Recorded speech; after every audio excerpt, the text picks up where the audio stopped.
When someone has what they feel to be an inadequacy, they will do things in order to become adequate. This is a normal response, right? This is all human behavior condensed into its most basic and archaic form. If we aren't something we want to be, we will make attempts to become what we want to. Sometimes all we want is to just not be the thing we considered ourselves to be. Some cases, it's not so much about what we want, but what we don't want. But I'm getting ahead of myself here. Thetis Uzal is a character of mine. She is Albanian. Her last name means going away. Her first name comes from Theth, which means deep. These simple facts imply importance, hinting at future relevance, but are they that much more significant than the matters of the present? The conflict between future and present arises from the simple fact that we can't help but be absorbed by the weird haze that is always existing. We always exist. We are trapped in the present, sometimes far worse than other times. Sometimes the impulses of the present override notions of tomorrow. That is the natural after effect of being organic. Thetis becoming a pole dancer is the natural after effect. Thetis has prosopagnosia, along with other issues with visual processing. This all amounts to the unfortunate fact that Thetis cannot tie a name to a face, nor an emotion. Recognizing facial expressions is such a fundamental part of fulfilling others' needs as well as our own, especially our own. This curse from birth leaves her in adulthood with a mountain of needs unmet. All throughout childhood, all throughout her teenage years, always never quite knowing if someone is smiling and if it is for her. She can never tell the honesty of a compliment made clear in their eyes. She can never see the wrinkles in the corners which confirm a genuine laugh. She could never truly know if the attractive men and women gazed upon her and liked what they saw. If she didn't know what they thought about her, then how could she know what to think of herself? She's made blank by this, made dull by the infinite uncertainty which lack thereof would define her. Certainty defines your value. What you know about yourself defines how you feel about yourself. Without being able to have certainty, without then knowing your own sense of self-worth, how do you even know yourself? Based on that, Thetis was a stranger to her own reflection, as incomprehensible as all the faces around her. She felt so numb and so helpless. And as desperate people often do, she turned to the one extreme that could give her clarity, the one place that could provide certainty, or at least what she believed was the only place. She got a job somewhere that could promise her that she would be liked, that she would be desired, that she would be gazed upon fondly. A place where validation couldn't only be achieved through what her mind won't allow her. A place where words don't matter. Words being the only thing she could base others' feelings off of which she can't definitively trust. You can never be 100% sure if someone actually believes what they say they do. This becomes a debilitating issue if your self-esteem is defined by that great persistent unknown. Her whole life is framed in that mystery, but no longer will it in this place. A place where something as flimsy as promises are replaced by objective notions of truth. A place people go to where they become utterly, irrevocably, and primally honest. The strip club.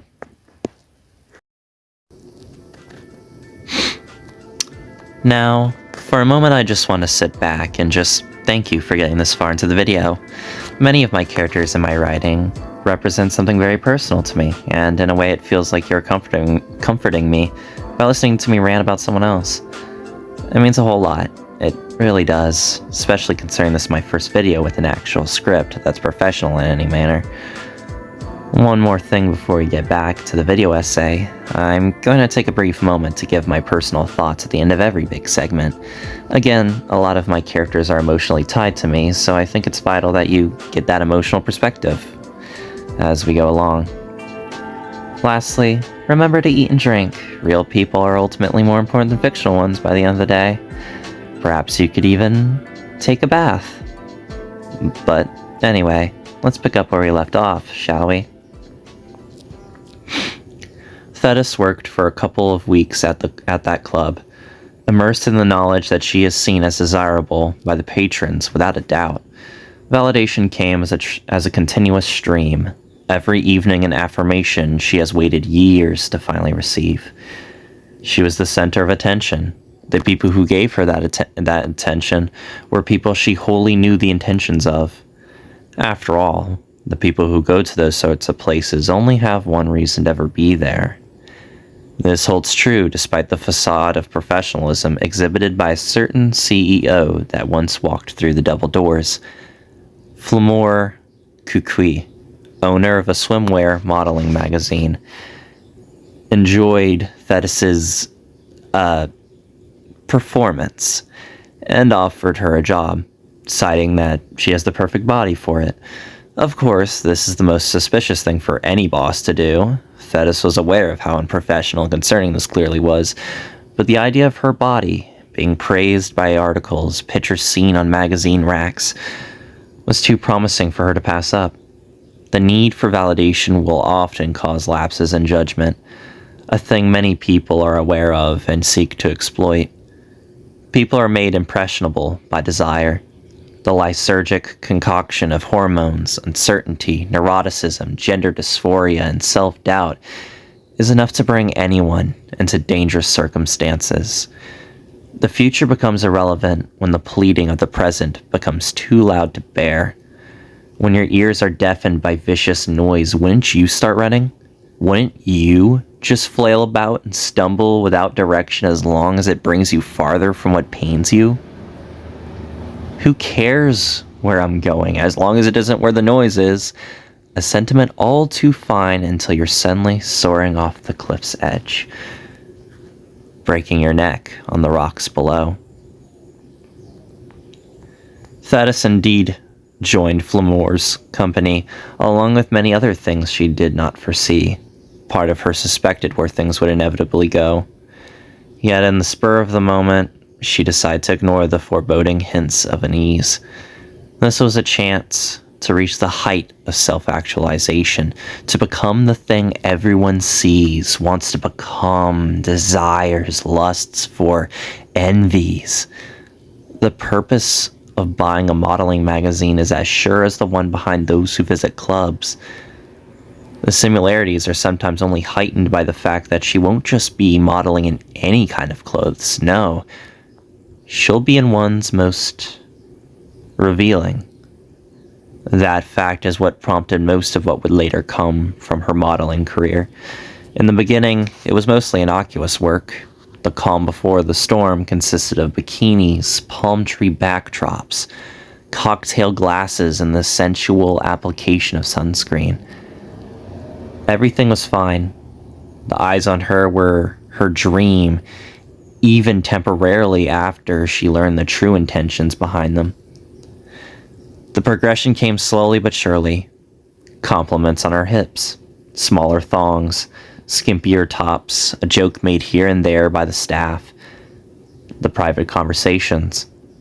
Inevitably, the implication became direct in the form of a simple question from the CEO himself during one of those solitary interactions in his office. I'll raise your pay, but will you do some favors for me in return?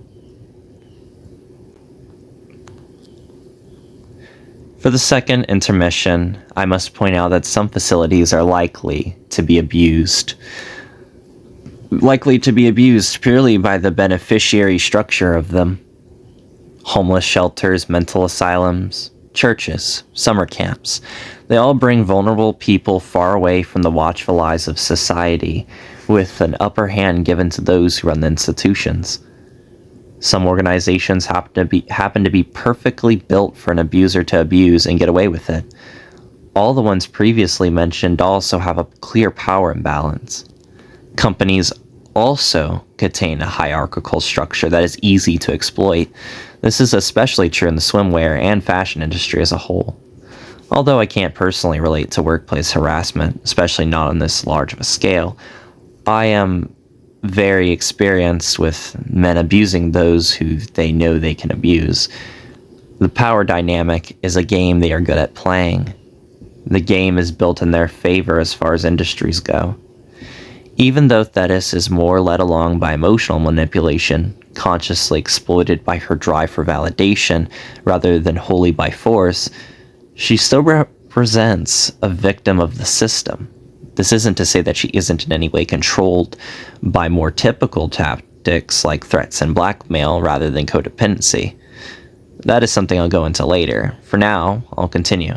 Just keep in mind that there are some real, very real issues at play, both from a societal standpoint and an individual one. Ready for the next part? Good. Get comfy. Thetis took Flamore's proposal, knowing roughly what it would entail, even staying around when it became a lot more than she expected. Why would she leave? It's everything she would have hoped for, just more straining. Originally, all she thought she would have to do is send nudes and such. When she was soon ordered to go to his house after work, she quickly realized that it would be a far more physical than that.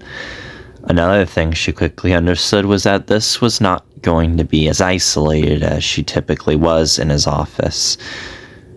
This was not a one-on-one conversation. This was a group discussion. Her manager was there. The photographer was. The talent scout, the beautician, the secretary, her modeling agent, all without clothes. Spur of the moment, hormones, the need for validation, the ominous humming in the back of her subconscious, the organic body, the impressionable mind, the fluctuating self-esteem, the desire to be desired, the heat of the moment, serotonin, the need for praise, the screaming panic in the back of her consciousness, the impulsive body, the deprived mind, the fleeting happiness, the want to be wanted, the need to be needed. The progression came slowly but surely. A feeling of growing disgust every time she woke up next to him. She did so every other day for 2 years. At first, she thrived off of the reoccurring experience, but inevitably, even just seeing the wallpaper made her sick. A roller coaster is always enjoyable. Adrenaline and joy with every turn until it passes the biological threshold into nausea. It's always fast and fun until someone vomits all over their shirt. Thetis's shirt was covered in something else one morning. She wasn't wearing it. Her eyes opened to see it on the floor. Her whole body was filthy, sticky, gross. Her head was writhing with a headache. Her consciousness was plagued by a conflict between her medicine and last night's aphrodisiac. Everything was distant, yet the bodily aches were debilitatingly close. She could barely keep her eyes focused, much less move her body. Despite that, she felt like she had to move, had to do something. She felt grotesque, a moment of self-awareness that only intensified the fugue of malady that was consuming her. Yet, instead of drawing her farther from action, it only drew her closer to it, and off the edge of the bed. Self-hatred drew her from under the blanket to leaking down the side of the mattress. In sluggish, graceless, pained motions, she met the carpet as a vile mass of fluid, hickeys, and bruises. As men and women littered the room asleep, she was rebelliously awake. She was viciously awake. Pure spite for her own filthy visage brought her crawling towards the bathroom as groans escaped her bleeding lips. Her disgusting body is an inadequacy to purge, the mind willing to do whatever is possible to regain even an ounce of purity. Enveloped by the present, a burning desire to not feel so repulsive in her own skin, dismissing anything else as holding worth, as a tense arm swings at the door handle. A primal motion, spending all the energy she could muster, the door swung open with a twist and her body lurched forward. An amalgam of degraded flesh on white tile.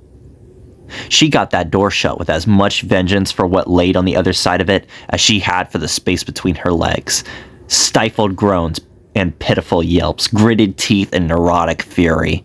Her body slumped into the bathtub after a brutal fight with her own anatomy. Her foot hung over the edge, her head against the sloped back of porcelain as she stared up at the ceiling with labored breathing.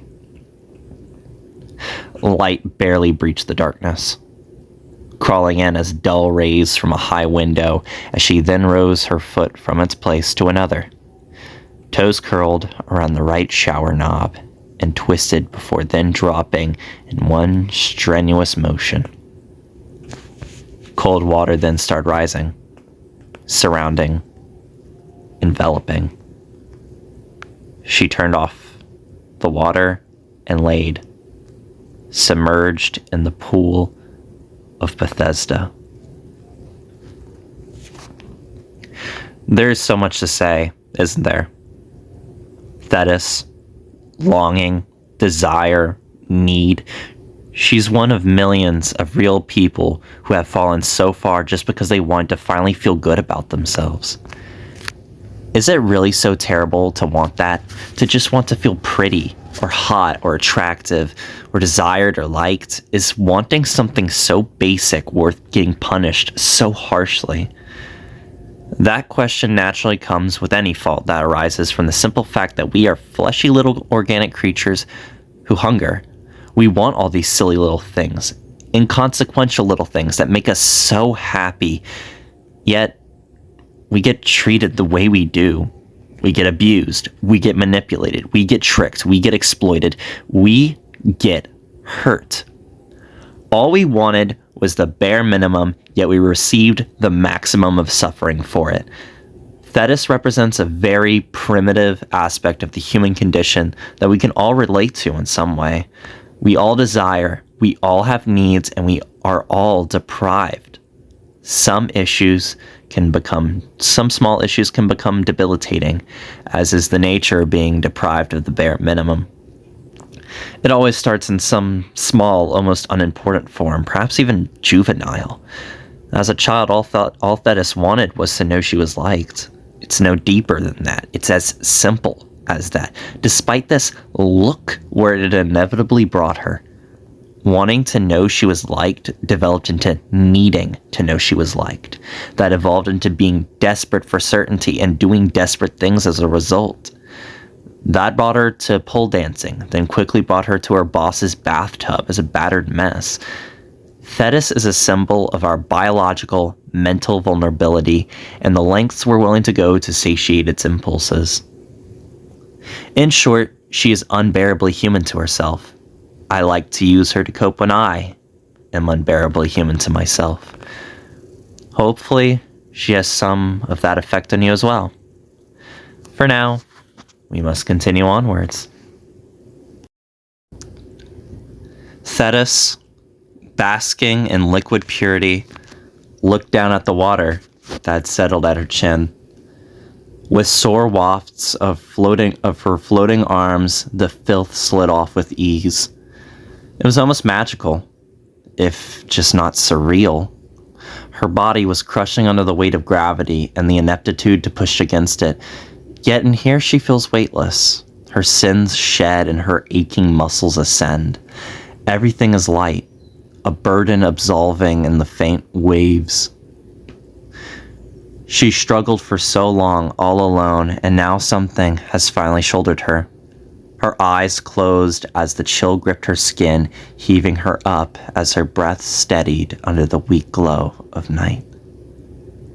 She laid there for a long time, suspended, purified, cleansed, forgiven by the shampoo she would soon pour into the water.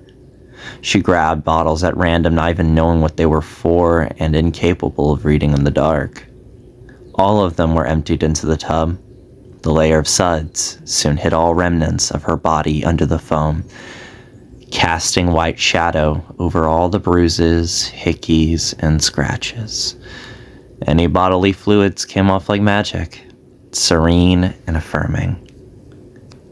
This is the most peaceful she has felt in 2 whole years.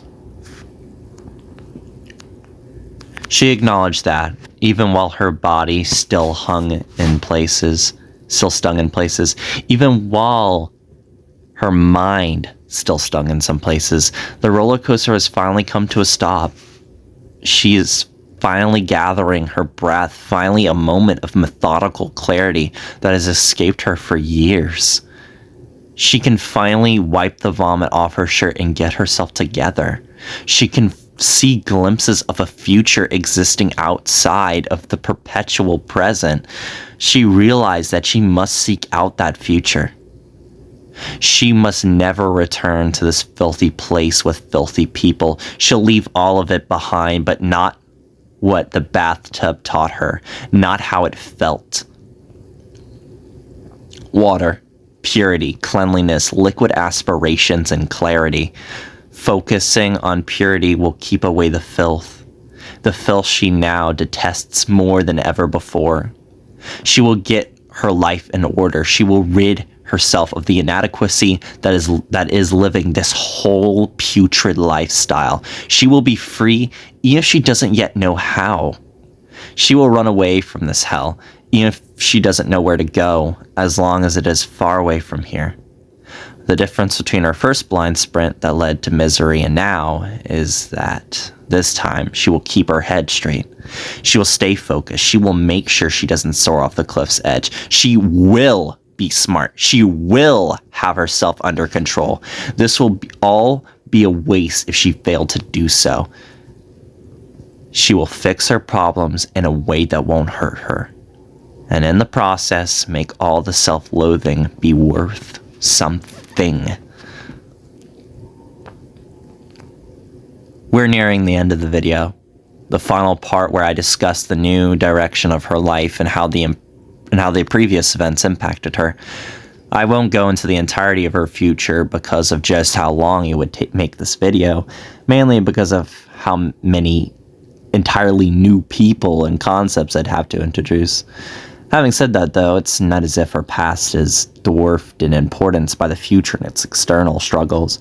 Her past issues will return in its own way. It's already an issue to overcome a hypersexual lifestyle, but there also exists a struggle in itself to maintain your stride on the right path. Nymphomania is an addiction in its own right. The fight, in a sense, is never over once it starts, something that Thetis would know well. This isn't to say her life hasn't improved, however. Quite the opposite. This fact I should get into explaining.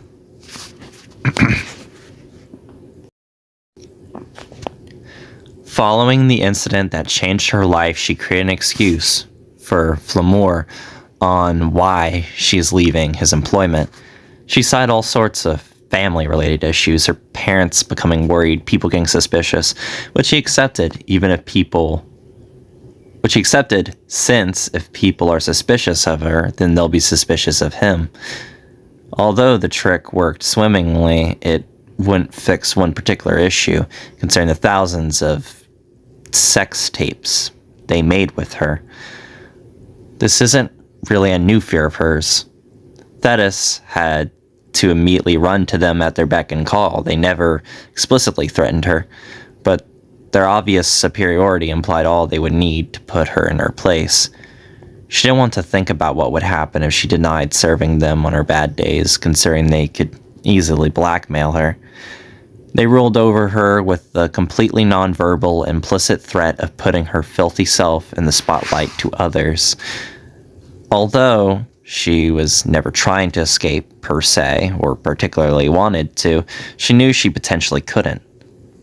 Although everything previously was fine and good till it wasn't, she was aware of what they can leverage her with. In any case, the old issue is suddenly now unbearably prominent. Even if Flamore lets her off the hook, he has all the power to put her right back on it. She would be powerless to escape him and how he made her feel. After officially leaving his employment, this persistent fear often follows her. It's a fact that is nigh impossible to ignore. Unfortunately, this results in her being quite anxious and jumpy, even though she usually boasts a friendly demeanor. Despite how welcoming she is very sheltered when she is alone, something she tries her hardest not to be. She hates being stuck with herself. Sexuality represents unbearable filth to her. Having thoughts of the sort result in self-loathing. It's easier for those kinds of thoughts and feelings to surface when you have nothing to distract yourself from your own mind. There's also the fact that, to be frank, someone with a lot of time and nymphomania will often result in regret, if you know what I mean. Because of this, Thetis doesn't trust herself and hates being alone. When she is alone, she's afraid of sexually relapsing along with the dark thoughts that come with it. She desperately tries to stay around other people to the point that she almost seems terrified to be alone, and this is sometimes externally noticeable. The very forceful, sometimes even desperate way she pleads to join social outings with friends is unnerving. The unsubtle way she typically goes about this is likely due to general anxiousness. Fear can remove the desire to conform to social convention because survival instincts are naturally more important than having good manners. Paranoia will do that to anyone. Despite this, she still ends up making friends, even if mostly out of dire necessity to distract herself from, herself. She often comes off as overly enthusiastic to befriend people, even oversharing just for the sake of making a bond or appearing honest. She throws herself into people's lives so their attention can save her. She's quick to apologize, easy to startle, and very impressionable to anyone who will give her their time. She has especially done this with a man named Phobos. She met him through her new job. After leaving Flamore, she knew she had to fill her time with something productive, as all functioning members of society tend to, problem being that inability to be alone. Her emotional instability inhibited her independence, so she decided to seek out a profession where she would be at ease. She scoured many job listings before eventually finding the one where she would be at most peace with herself. The environment embodies it entirely. In it, she would be surrounded by water, immersed daily in a great sea of it. She became a novice scientific diver, helping collect data for marine biologists. Although she didn't have any degree, they accepted her on account of her family history. Thetis' mother was a professional swimmer, and her father was a diver before they both tragically died in a car accident soon after their daughter's graduation. Since Thetis didn't have parents out of high school, she was able to go down the wrong path without any concerned adults stepping in to prevent her from doing so. This is partly why she was able to fall so far. Nobody was keeping track of her. With new friends, she usually lies about having parents so she won't push away people with her negativity. Needing to have people around and not dissuading them is ridiculously important to her, of course, only furthering her sycophancy. In general, she tends to lie about how badly she feels in order to save people the trouble, but also crumbles quickly when people call her out. She tends to make jokes about it, like saying, "Hey, you got me," in order to soften the social and internal blow of being confronted. She has to laugh it off, or she will utterly collapse.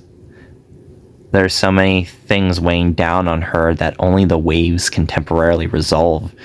The bathroom has permanently left a mark on her, as well as her actions that preceded it. Thetis is ashamed of herself.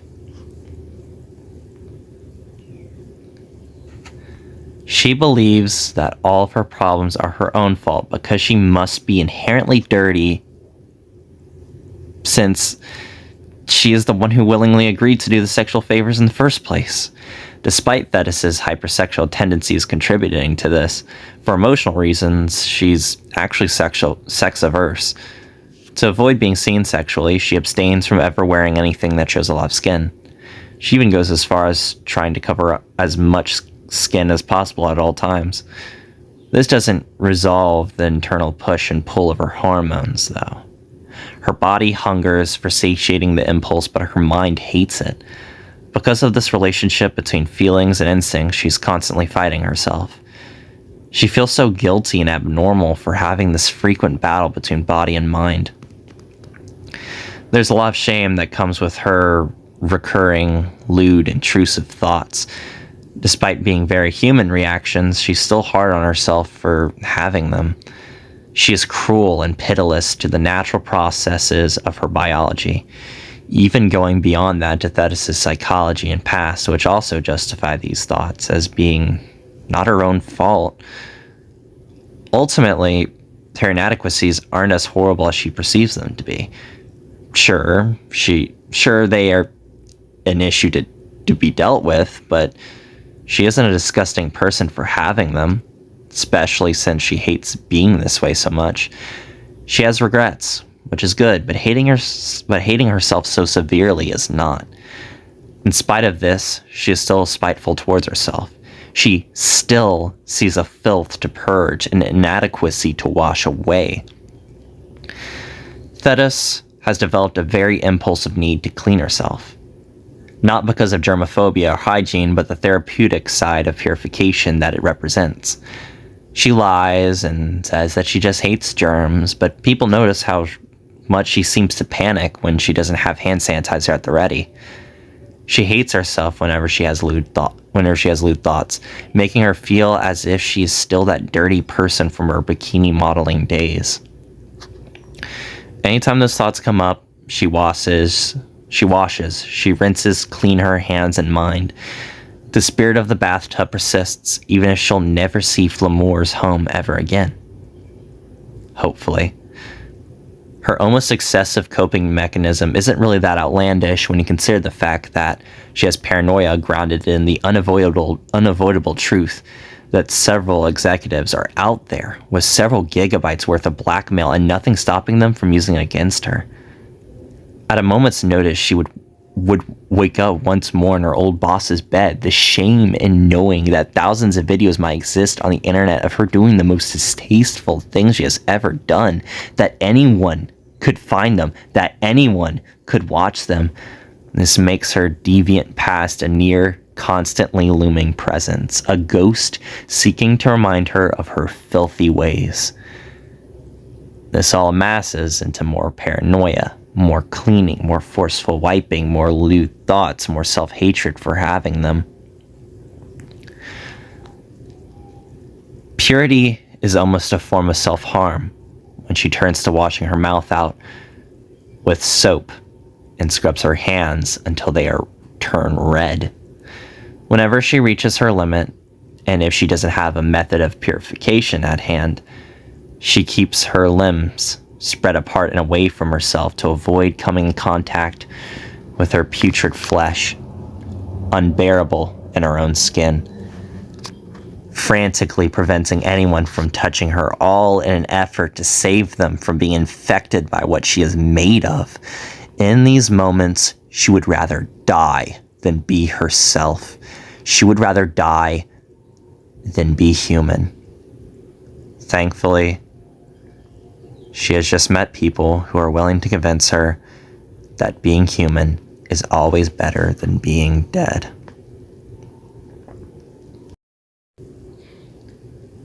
I may have lied about one thing. Yes, I know, how cruel of me. But if Thetis can lie to herself, then I can lie to you. Her first name doesn't actually come from Theth. Not outside of the lore, anyway. Thetis' name comes from that of an oceanid, literally a sea nymph. Creatures from Greek mythology that are always inherently connected with being promiscuous. It is something that is inseparable from them, in the same way that Thetis can never truly escape her own sexual past and her own humanity. Thetis cannot erase what she previously did, nor can her namesake escape its associations. Both are also, undeniably, sexual creatures. That is a part of their biology, their psychology, a fundamental part of their existence. To retaliate against that is to reject life itself. Nymphs are the embodiment of nature. Religiously speaking, they are of the earth and its processes, pieces and protectors of the organic cycles. Spirits of the continuous stream, symbols of the growing grass, a representative of Gaia's various patterns. Can't desire also be a natural pattern as well? Can't hormones, chemicals, impulses, and instincts? Isn't the past itself a cycle along with the feelings and psychological imprints it creates? If nymphs embody all of that, then Thetis' problems are as natural as the waiting tide. She is as human as the forest is the forest. There is nothing more intrinsic to the human condition of personhood than buckling under overgrowth.